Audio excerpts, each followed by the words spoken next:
बुल्ढाना में भेंडवल की भविष्यवाणी का किसानों के साथ साथ हर कोई हर साल इंतजार करता है। आखिरकार गुरुवार सुबह भेंडवल की भविष्यवाणी घोषित कर दी गई।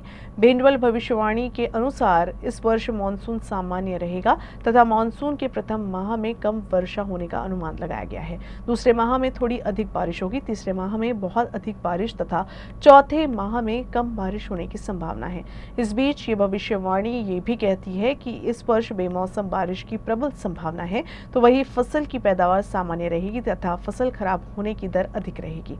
इस वर्ष देश में बीमारी की दर अधिक रहने की बात कही गई है। किसानों की आस्था और विश्वास की परीक्षा लेने वाले भेंडवल घटमांडनी की शुरुआत लगभग 350 साल पहले हुई थी। प्राचीन नीलावती विद्या के विशेषज्ञ चंद्रभान महाराज ने इस परंपरा की शुरुआत की थी। उन्होंने पारंपरिक ज्ञान, प्रकृति से जुड़ाव तथा अनुभव के आधार पर ये भविष्यवाणियां की थी। उन्होंने पशु पक्षियों में प्रकृति के संकेतों का अध्ययन कर भविष्यवाणियां की थी। ये परंपरा वर्तमान में उन्हीं की पीढ़ी के अधीन है।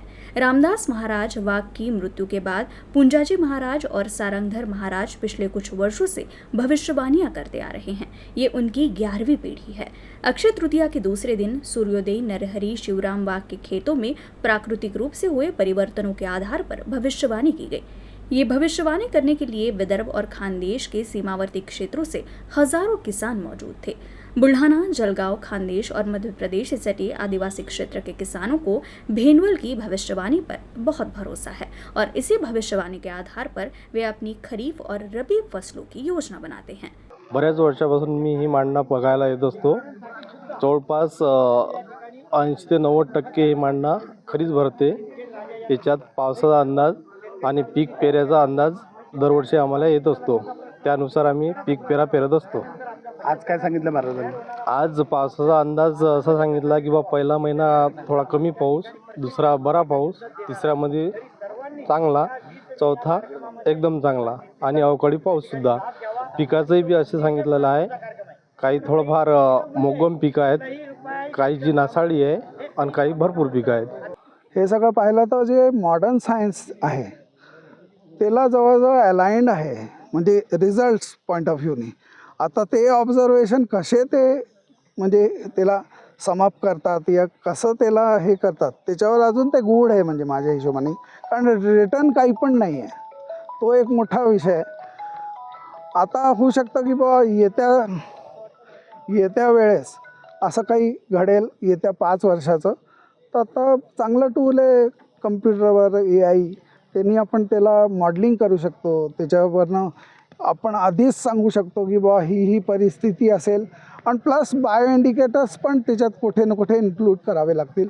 तर हे जरूर आपण सत्य आहे, म्हणजे जे आम्ही काढतोय प्रेडिक्शन्स ते जवळजवळ अलाइंड आहेत यांनी जे सांगितलं। सूर्योदय के समय 6 बजे चंद्रभान महाराज के वंशज पुंजाजी महाराज एवं सारंगधर महाराज ने इस घट का अवलोकन कर इस वर्ष की भेंडवल भविष्यवाणी की। इस वर्ष महत्वपूर्ण फसल वर्षा की स्थिति जून माह में कम रहेगी, जुलाई में औसत रहेगी, जबकि अगस्त में भारी वर्षा और अतिवृष्टि का अनुमान है। सितंबर में भी अधिक वर्षा होगी। हालांकि इस माह किसानों पर बेमौसम बारिश की मार रहेगी। फसलों को लेकर की गई भविष्यवाणियों में गेहूं, ज्वार, चावल और अन्य फसलों के सामान्य रूप से अच्छी फसल होने की बात कही गई है। हालांकि पैदावार अच्छी होने पर भी इस वर्ष की भविष्यवाणी में इन फसलों पर बेमौसम बारिश की मार पड़ने की भविष्यवाणी की गई है। राजनीतिक स्थिति पर भी इस वर्ष की भविष्यवाणी की गई, जिसमें कहा गया कि देश का राजा बना रहेगा। हालांकि विदेशी आक्रमणों एवं देश की आर्थिक स्थिति कमजोर होने का कारण राजा पर अत्यधिक दबाव रहेगा। इसके अलावा देश में इस समय पाकिस्तान के साथ जो जुबानी जंग चल रही है उसके वास्तविक युद्ध में बदलने की संभावना नहीं है, और अगर युद्ध हुआ तो इस बार विश्व युद्ध होगा। इस दौरान हमारे संवाददाता फहीम देशमुख ने चंद्रभान महाराज के वंशज सारंगधर महाराज से बातचीत की। 1 to 1। 300 वर्षापूर्वीचा इतिहास असलेल्या भेंडवळची घटमांडणी आज पहाटेच्या सुमारास चंद्रभान महाराज यांचे वंशज सारंगधर महाराज आणि पुंजाजी महाराज यांनी जाहीर केली।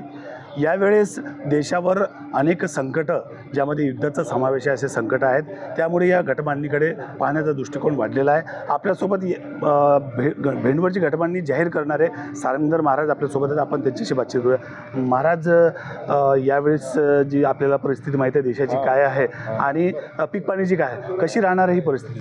पावसाळा भरपूर असल्यामुळे पिकाची जी परिस्थिती आहे ती चांगली राहील। तसंच ज्या ठिकाणी अतिवृष्टी होईल त्या ठिकाणी नासाडी होईल. त्याच्यात जीवितहानीसुद्धा होऊ शकते, पिकाची हानीसुद्धा होऊ शकते.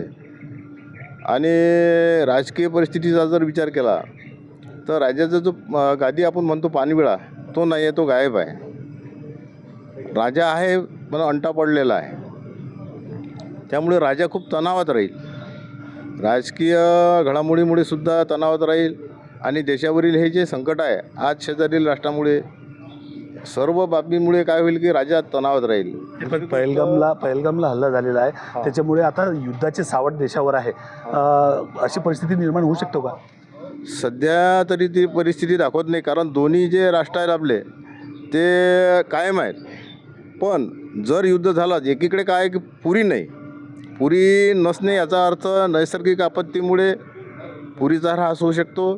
दुसरी गोष्ट युद्धामुळे सुद्धा पुरीचा ऱ्हास होऊ शकतो. तर युद्ध जर झालंच तर युद्ध हे सामान्य युद्ध होणार नाही, महायुद्धासारखी परिस्थिती निर्माण होईल. नक्कीच हे होते सारंगधर महाराज ज्यांनी सांगितलं की देशावर सध्या युद्धाचे वारे फार कमी वाटतात, मात्र जर युद्ध झालं तर महायुद्धासारखी परिस्थिती निर्माण होईल. Faheem Deshmukh, UCN news, Buldhana.